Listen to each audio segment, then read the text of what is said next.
2024च्या सार्वत्रिक निवडणुकांच्या पूर्वी विरोधकांच्या एकजुटीचा प्रयत्न सुरू झाला। पाटण्यातल्या बैठकीनंतर देशातली सर्व विरोधकांना बंगळुरूमध्ये एकत्र आणलं गेलंय। आज आणि उद्या विरोधकांचं हे मंथन होणार आहे। भाजप विरोधकांची मूठ बांधण्यासाठी काँग्रेसकडून बंगळुरूमध्ये विरोधकांच्या बैठकीचं आयोजन केलं गेलं। या बैठकीला देशभरातील 24 विरोधी पक्षांचे नेते उपस्थित होते। काँग्रेसच्या नेत्या सोनिया गांधी या बैठकीला उपस्थित होत्या। याशिवाय पाटण्यात उपस्थित राहिलेले सर्व विरोधी पक्षाचे नेते बैठकीला हजर होते। शरद पवार आणि ममता बॅनर्जी मात्र मंगळवारी बैठकीसाठी पोहोचणार आहेत। उद्धव ठाकरे, संजय राऊत आणि आदित्य ठाकरे या बैठकीसाठी सोमवारी संध्याकाळी बंगळुरूत दाखल झाले। पाटण्यातील बैठकीनंतरच्या पत्रकार परिषदेकडे पाठ फिरवणारा आम आदमी पक्ष या बैठकीला उपस्थित आहे। काँग्रेसनं दिल्लीतल्या केंद्राच्या अध्यादेशाला अधिवेशनात विरोध करण्याची ग्वाही दिल्यानं आप या बैठकीत सहभागी झाले। सोमवारी बैठकीनंतर कर्नाटकचे मुख्यमंत्री सिद्धरामय्या यांच्याकडून स्नेहभोजनाचं आयोजन करण्यात आलंय। बंगळुरूत विरोधकांच्या 2 दिवसीय बैठकीत आगामी 2024च्या निवडणुकीसाठीचा अजेंडा ठरण्याची शक्यता आहे। पाटण्यात झालेल्या बैठकीत विरोधकांचं एकमत होऊ शकलं नव्हतं, त्यामुळे बंगळुरूमधल्या बैठकीत निर्णायक ठरण्याची शक्यता आहे। बंगळुरूतल्या बैठकीत काँग्रेससह सर्व विरोधी पक्ष आगामी लोकसभा निवडणुकीत भाजपचा पराभव करण्यासाठी एकत्र आले।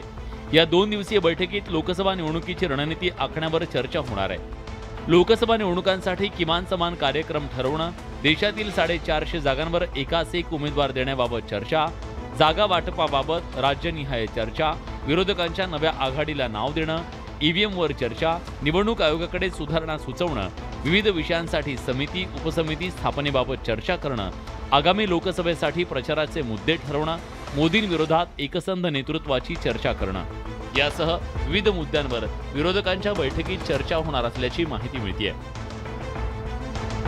आगामी 2024च्या लोकसभा निवडणुकांसाठी भाजपला रोखण्यासाठी विरोधक एकवटले। देशातील प्रमुख विरोधी पक्षांची पहिली बैठक 23 जून रोजी बिहारच्या पाटण्यात पार पडली। विरोधकांची दुसरी बैठक बंगळुरूत आज आणि उद्या होती। बंगळुरूमध्ये होणाऱ्या विरोधकांच्या बैठकीला महाराष्ट्रातून राष्ट्रवादी काँग्रेसचे अध्यक्ष शरद पवार आणि उद्धव ठाकरे, संजय राऊत, आदित्य ठाकरे उपस्थित राहणार अशी माहिती होती। मात्र सोमवारी सकाळी अचानक शरद पवार यांचा बंगळुरू दौरा रद्द झाल्याची बातमी आली। त्यामुळे अनेक तर्कवितर्कांना उधाण आलं। पवारांनी विरोधकांच्या बैठकीकडे पाठ फिरवल्याची चर्चा रंगली। मात्र काही वेळातच राष्ट्रवादी काँग्रेसनं ट्विट करून संभ्रम दूर केला। पवार बंगळुरूत होणाऱ्या डिनर पार्टीत सहभागी होणार नसून मंगळवारी होणाऱ्या बैठकीला उपस्थित राहतील अशी माहिती राष्ट्रवादीकडून देण्यात आली। या विरोधी आघाडीतला प्रमुख चेहरा कोणता असेल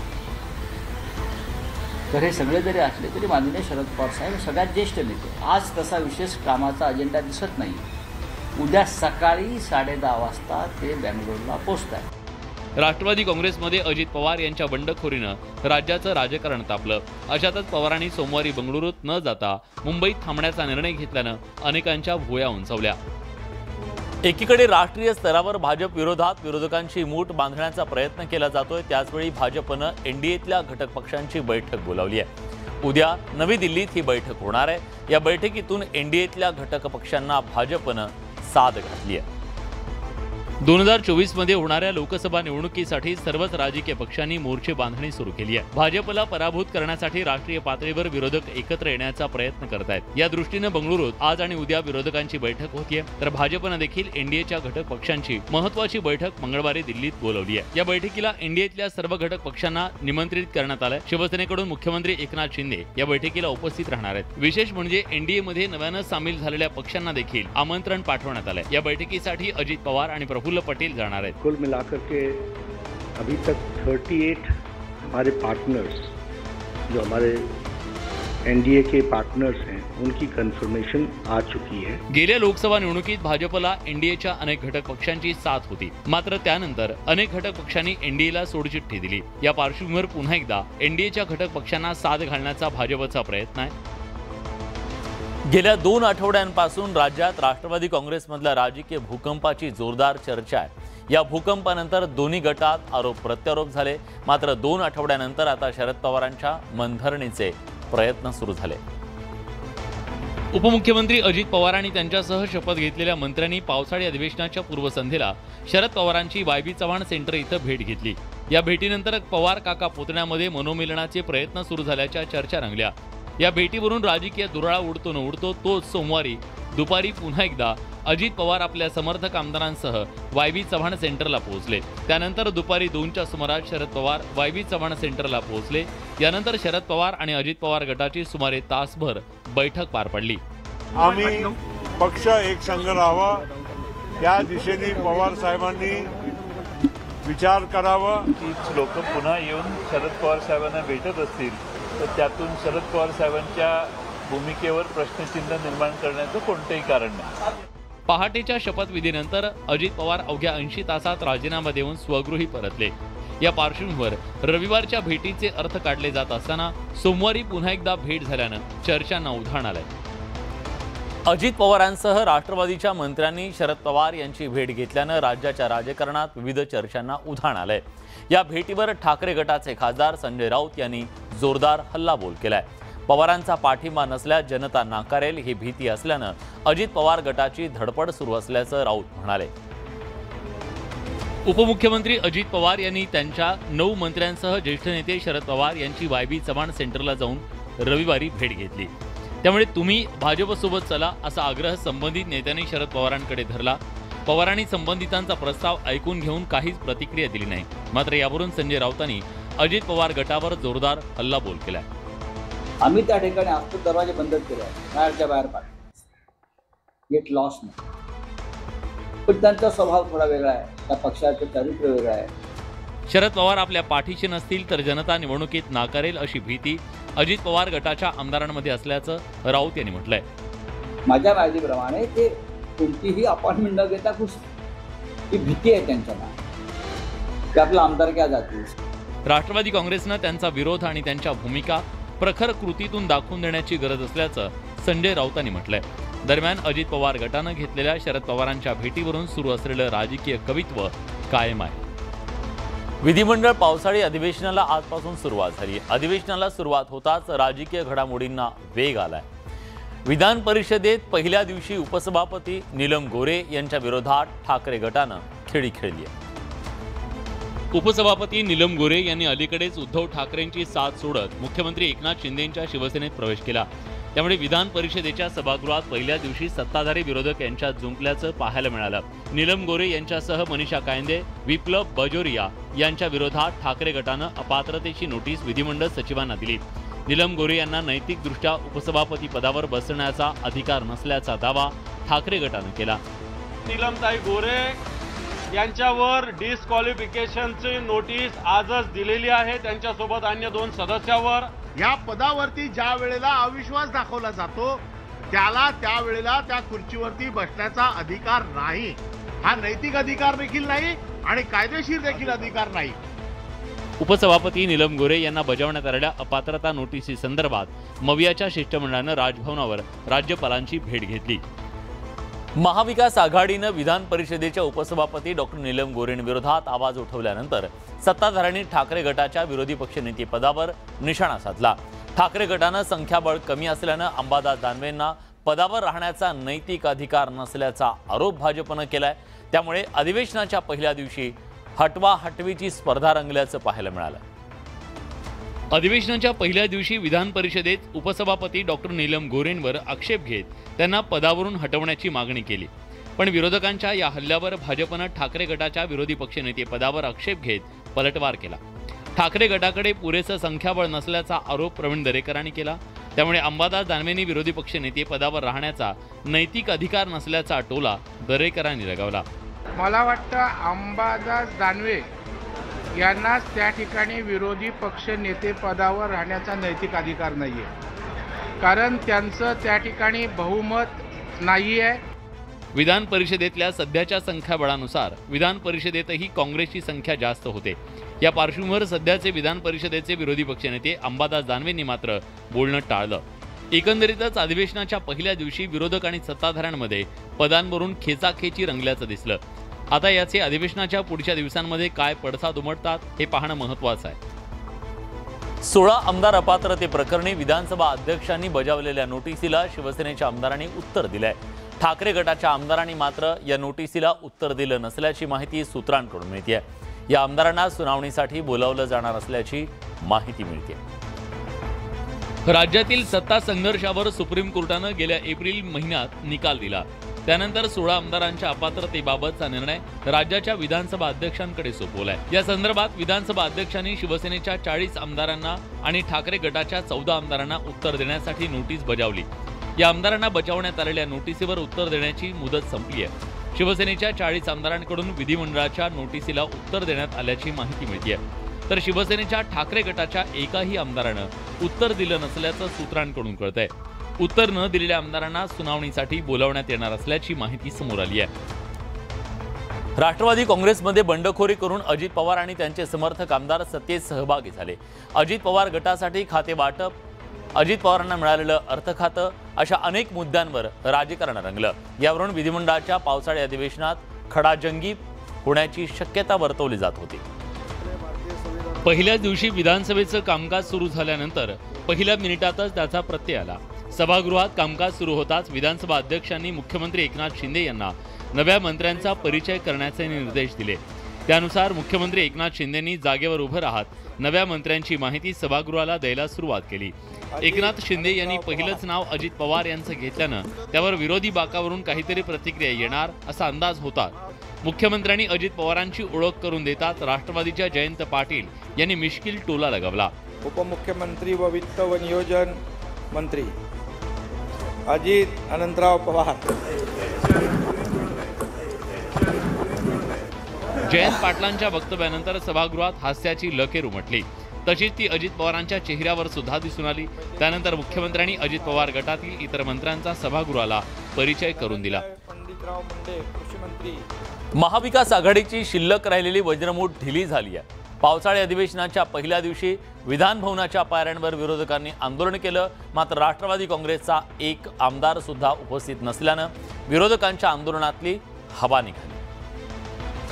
पावसाळी अधिवेशनाच्या पहिल्या दिवशी विरोधक सत्ताधाऱ्यांच्या विरोधात चांगलेच आक्रमक दिसले। सरकारच्या विरोधात विरोधकांनी जोरदार घोषणाबाजी केली, मात्र या निमित्तानं विरोधकांमध्ये एकी नसल्याचं दिसून आलं।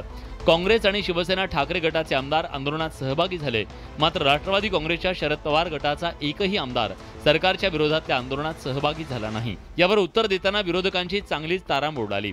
विरोधकांमध्ये ऐक्य नसल्याचं स्पष्ट झाल्यानं सत्ताधाऱ्यांनी जोरदार टोले लगावले। आज ट्रॅफिक जाम होतं, 4-4 तास मला स्वतःला उपनगरातून इथे यायला 4 तास लागले। सगळ्याच आमदारांची परिस्थिती होती, त्यामुळे कोण वेळेवर पोहोचू शकलो नसेल। आज पहिला दिवस होता, उद्यापासून कळेल ना सगळ्या गोष्टी। 30 वर्षामध्ये इतका विखुरलेला किंवा सैरभैर झालेला विरोधी पक्ष मी आज कधी बघितलेला नाही, जो आज पहिल्यांदा या ठिकाणी बघितलेला आहे। काही दिवसांपूर्वी राष्ट्रवादीत फूट पडली। शरद पवार गट महाविकास आघाडीत आल्यानं त्यांचे आमदार आंदोलनात सहभागी होणं अपेक्षित होतं, मात्र शरद पवार गटाचे आमदार आंदोलनात उतरले नाहीत, त्यामुळे चर्चांना उधाण आलंय। विधिमंडळ अधिवेशनाच्या पहिल्या दिवशी विरोधक शेतकऱ्यांच्या मुद्द्यावरून आक्रमक झालेले दिसले।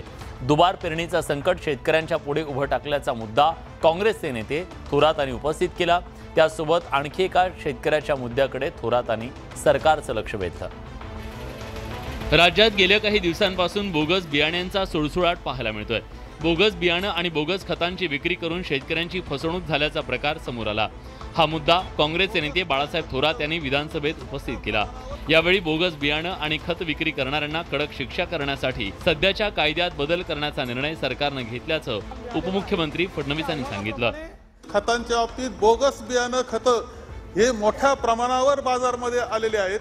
काही टोळ्या सरकारी टोळे असं दाखवून हप्ते वसूल करण्याचा कार्यक्रम संपूर्ण राज्यामध्ये चाललेला, अशी ही परिस्थिती झालेली आहे। आणि बोगस बियाण्यांवर कारवाई तर होईलच, पण काल या संदर्भात कायदा अधिक कडक करण्याच्या संदर्भातही सूचना देण्यात आलेल्या आहेत। गेल्या मंत्रिमंडळ बैठकीत बोगस बियाणं खतं विकणाऱ्यांवर अजामीनपात्र गुन्हे दाखल करावेत असे आदेश देण्यात आल्याची माहिती उपमुख्यमंत्री फडणवीस यांनी दिली। आज सोमवती अमावस्या। सोमवती अमावस्येनिमित्तानं खंडेरायाची जेजुरीत दुमदुमली। खंडेरायाचं दर्शन घेण्यासाठी भाविक मोठ्या संख्येनं जेजुरीत दाखल झाले। या यात्रेच्या निमित्तानं भंडाऱ्याची उधळण करण्यात आली। जेजुरीच्या खंडेरायाची सर्वात मोठी यात्रा सोमवती अमावस्येला असते। सोमवती अमावस्या असल्यानं मोठ्या संख्येनं भाविक जेजुरीत खंडेरायाच्या दर्शनासाठी दाखल झाले। दुपारी 1 वाजण्याच्या सुमारास पालखीतून देव हे करा स्नानासाठी नेण्यात आले। त्यानंतर दुपारी 3:30च्या सुमारास देवाला करा स्नान घालण्यात आलं। सदानंदाचा जयघोष आणि भंडारा खोबऱ्याची मुक्त उधळण करत संपूर्ण गड परिसर जेजुरीतले रस्ते पिवळे धमक झाल्याचं पाहायला मिळालं. त्यामुळे जेजुरीला सोन्याचं रूप आलं. केदारनाथ हे अनेक भाविकांचं श्रद्धास्थान आहे. 4 धामपैकी एक महत्त्वाचं स्थान असलेल्या केदारनाथ धामला आयुष्यात किमान एकदा तरी जाण्याची इच्छा असते. या केदारनाथ मंदिर प्रशासनानं एक मोठा निर्णय घेतलाय. पवित्र 4 धामातील सर्वात लोकप्रिय असलेल्या केदारनाथ मंदिरात आता मोबाईल फोनवर बंदी घालण्यात आली आहे. केदारनाथला येणाऱ्या भाविकांना आता मंदिर परिसरात फोन वापरता येणार नाहीये. एवढंच नाही तर भाविकांना आता मंदिरात फोटो, रील्स किंवा व्हिडिओ सुद्धा काढता येणार नाहीयेत. यासोबत मंदिर समितीने कपडे घालण्याबाबत नवीन नियम लागू केलेत. काही दिवसांपूर्वी केदारनाथ मंदिर परिसरातील काही व्हिडिओ व्हायरल झाले. या व्हायरल व्हिडिओमुळे पावित्र्य भंग करत भावना दुखावल्या गेल्याचा आरोप करण्यात आला. या पार्श्वभूमीवर मंदिर प्रशासनानं आता मोबाईल फोनला मनाई केली. माळशेज घाटात झालेल्या अपघातात एक कार 30 फूट खोल खड्ड्यात कोसळली. सुदैवानं यात कोणतीही जीवितहानी झालेली नाहीये. मात्र या कारचं मोठ्या प्रमाणात नुकसान झालंय. माळशेज घाटात एक भीषण अपघात झालाय. सुदैवानं यात कोणतीही जीवितहानी झालेली नाहीये. माळशेज घाटात फागुल गव्हाण परिसरात 2 कारमध्ये धडक झाली. धडकेनंतर अपघातग्रस्त कारमधील प्रवाशांना स्थानिकांनी सुखरूप बाहेर काढलं. मात्र या अपघातानंतर एक कार 30 फूट खोल नाल्यात कोसळली. या अपघातात सुदैवानं कोणीही गंभीर जखमी झाले नाहीये. मात्र यात कारचं मोठं नुकसान झालंय. राज्यात गुन्हेगारांना कायद्याचा आणि पोलिसांचा धाक राहिलाय की नाही असा प्रश्न उपस्थित होतोय. राज्याच्या विविध भागात गुन्हेगारांकडून नागरिकांमध्ये दहशत निर्माण करण्याचा प्रयत्न केला जातोय. असाच एक प्रकार पुणे आणि कोल्हापुरात समोर आलाय. पुणे शहरात वाहन तोडफोडीचं सत्र कायम असल्याचं पाहायला मिळतंय. सहकार नगर आणि भारती विद्यापीठ भागात एका दिवशी अनेक वाहनांची तोडफोड करण्यात आली. भिलारेवाडीतील ओम साई निवास इथं 2 कार, 1 रिक्षा, 2 बाईक आणि 1 टँकर अशा वाहनांचं नुकसान झालं. या प्रकरणी भारती विद्यापीठ पोलिसांनी 5 आरोपींना अटक केली आहे. तर दुसरीकडे सहकार नगर पोलीस स्टेशनच्या हद्दीत रविवारी संध्याकाळी अल्पवयीन टोळक्यानं वाहनांची तोडफोड केली. धनकवडी इथल्या शांतीनगर वसाहतीत बाईकवरून आलेल्या टोळक्यानं लाकडी दांडके आणि दगडानं 5 ते 6 वाहनांची तोडफोड केली. तिकडे कोल्हापुरातल्या इचलकरंजी शहरात वाहनांची तोडफोड करण्यात आली. अज्ञात व्यक्तींकडून ही वाहनांची तोडफोड केली गेली. तोडफोडीच्या या घटनेनंतर परिसरातल्या नागरिकांमध्ये भीतीचं वातावरण पसरलंय. पुणे नाशिकमध्ये सुरू असलेलं वाहन तोडफोडीचं लोण आता इचलकरंजीमध्ये सुद्धा जाऊन पोहोचलंय. दरम्यान या गुन्हेगारांचा बंदोबस्त करण्याची मागणी केली जाते. सध्या पावसाळा सुरू असल्यानं पर्यटनाचा उत्साह दिसून येतोय. वर्षा पर्यटनासाठी पर्यटक धबधबे, समुद्र किनाऱ्यावर फिरायला जातात. मात्र अशावेळी अति उत्साह पर्यटकांच्या जीवावर बेतल्याच्या घटना समोर येत आहेत. रविवारी मुंबईत मालाड इथल्या मार्वे इथं खेळण्यासाठी गेलेले 5 जण समुद्रात बुडाले. 5 पैकी 3घांचा मृत्यू झालाय. अशीच काहीशी घटना मुंबई लगतच्या विरारमध्ये घडली आहे. विरार पूर्व इथल्या फुलपाडा परिसरात पालिकेचं पापडखिंड नावाचं धरण आहे. रविवारी सुट्टी असल्यानं वसंत बोराडे, त्यांची पत्नी, मुलगा, शेजारील अन्य 2 मुलांसह पापडखिंड धरणावर फिरायला गेले. त्यावेळी बोराडे यांचा मुलगा आणि अन्य 2 मुलं पोहण्यासाठी गेले. मात्र अचानक तिघही पाण्यात बुडाले. स्थानिकांनी 2 मुलांना वाचवलं. मात्र बोराडे यांचा मुलगा ओम याचा पाण्यात बुडून मृत्यू झाला. पापडखिंड धरणातून विरार शहराला दररोज 1 दशलक्ष लिटर पाणी पुरवठा होतो. या धरण परिसरात फिरण्यासाठी तसंच पाण्यात पोहण्याची बंदी आहे. गेल्या आठवड्याभरात या धरणात बुडून 13 वर्षीय मुलाचा मृत्यू झाला होता. त्यामुळे बंदी असणाऱ्या ठिकाणी फिरायला जाण्याचा अतिउत्साहीपणा करू नका. भोपाळहून दिल्लीला जाणाऱ्या वंदे भारत एक्सप्रेसला आग लागल्याची घटना घडली आहे. या आगीत सुदैवानं कोणतीही जीवितहानी झालेली नाहीये. प्राथमिक माहितीनुसार बॅटरीमधून ही आग लागल्याची माहिती समोर येते. भोपाळहून दिल्लीला जाणाऱ्या वंदे भारत एक्सप्रेसला आग लागल्याची घटना घडली आहे. कुरवाई स्टेशनजवळ वंदे भारत एक्सप्रेसच्या C14 कोचमधून धूर निघत असल्याचं दिसून आलं. त्यानंतर ही ट्रेन थांबवण्यात आली. प्रवाशांना तातडीनं एक्सप्रेसमधून बाहेर काढण्यात आलं. आगीची माहिती मिळताच फायर ब्रिगेडचे जवान तातडीनं घटनास्थळी दाखल झाले आणि त्यांनी आगीवर नियंत्रण मिळवलं. ही आग नेमकी कशामुळे लागली याचा शोध सुरू आहे. वंदे भारत एक्सप्रेसमध्ये पहिल्यांदाच अशी घटना समोर आली आहे. आदर्श नागरी सहकारी पतसंस्थेत अनियमित कारभाराची गेल्या अनेक दिवसांपासून चर्चा होती. दरम्यान या संस्थेचा लेखा परीक्षणाचा जो अहवाल आहे त्याने नियमबाह्य पद्धतीनं अब्जावधींचं कर्ज वाटप केल्याचं समोर आलं. तसा ठपका ठेवण्यात आला संचालक मंडळावर. आदर्श पतसंस्था घोटाळ्यावरून आता राजकारण तापलंय. आदर्श नागरी सहकारी पतसंस्थेतील ठेवीदारांना न्याय मिळवून देण्यासाठी एमआयएमचे खासदार इम्तियाज जलील सरसावलेत. ठेवी परत मिळाव्यात आणि गुन्हेगारांवर कडक कारवाई करण्यात यावी या मागणीसाठी ठेवीदार संघर्ष कृती समितीच्या वतीनं छत्रपती संभाजीनगरमध्ये पोलीस आयुक्तालयावर मोर्चा काढण्यात आला. या मोर्चाचं नेतृत्व खासदार इम्तियाज जलील यांनी केलं. पोलिसांनी सुरुवातीला वाहतूक कोंडी आणि कायदा सुव्यवस्थेचं कारण देत मोर्चाला परवानगी नाकारली होती. मात्र जलील यांनी आक्रमक भूमिका घेतल्यावर मोर्चाला परवानगी देण्यात आली. या मोर्चात शेकडो ठेवीदारांनी सहभाग घेतला. राजनीतीचे संबंधित जे बडे मोठे पुढारी आहेत त्यांना वाटतं की आम्ही सांभाळून घेऊ. आम्ही पोलिसांना विनंती करणार आहे, सगळं डायरेक्टर्सला अरेस्ट करा. आदर्श नागरी सहकारी पतसंस्थेत 62,000 ठेवीदारांचे जवळपास 200 कोटी अडकलेत. या प्रकरणी पतसंस्थेचे अध्यक्ष अंबादास मानकापे याला पोलिसांनी अटक केली आहे. आज जागतिक इमोजी दिवस. दरवर्षी 17 जुलै रोजी जागतिक इमोजी दिवस साजरा करण्यात येतो. ऑनलाईन चॅटिंगच्या या जगात इमोजीचं विशेष असं महत्त्व आहे. कोणत्याही शब्दाशिवाय एखाद्याशी संवाद साधण्याची कला इमोजीमुळे अवगत होते. सोशल मीडिया प्लॅटफॉर्मवर दररोज 7 अब्जहून अधिक वेळा इमोजीचा वापर केला जातो. युनिकोड स्टँडर्ड्समध्ये 3,500हून अधिक इमोजी आहेत. इमोजीमधील ई शब्दाचा अर्थ चित्र आणि मोजी म्हणजे कॅरेक्टर, अर्थात चित्राद्वारे एखादा शब्द किंवा भावना दुसऱ्या व्यक्तीपर्यंत पोहोचवणं याला इमोजी असं म्हटलं जातं. सगळ्यात पहिल्यांदा 1999 मध्ये जपानी मोबाईल ऑपरेटिंग कंपनीचा अभियंता शिगेताका कुरिता यांनी इमोजी तयार केलं. सुरुवातीला त्यानं 176 इमोजी तयार केले. त्यानंतर 2010 मध्ये युनिकोडनं इमोजीचं सर्वात विकसित रूप जगासमोर आणलं. 2012-13 मध्ये इमोजीचा सर्वाधिक वापर सुरू झाला. इमोजी इतक्या लोकप्रिय झाल्या की 2013 मध्ये ऑक्सफर्ड डिक्शनरीमध्ये इमोजी या नव्या शब्दाची भर पडली. 2014 मध्ये इमोजीपीडियाचे संस्थापक जेरेमी बर्ग यांनी इमोजीचा प्रसार वाढवण्यासाठी 17 जुलै हा जागतिक इमोजी दिवस साजरा व्हावा अशी इच्छा व्यक्त केली. तर या होत्या राज्यातल्या, देशातल्या, जगभरातल्या महत्त्वाच्या बातम्या, दमदार बातम्या. दमदार 10 या बुलेटिनमध्ये आपण इथेच थांबतोय. ताज्या घडामोडींसाठी बघत रहा न्यूज 18 लोकमत.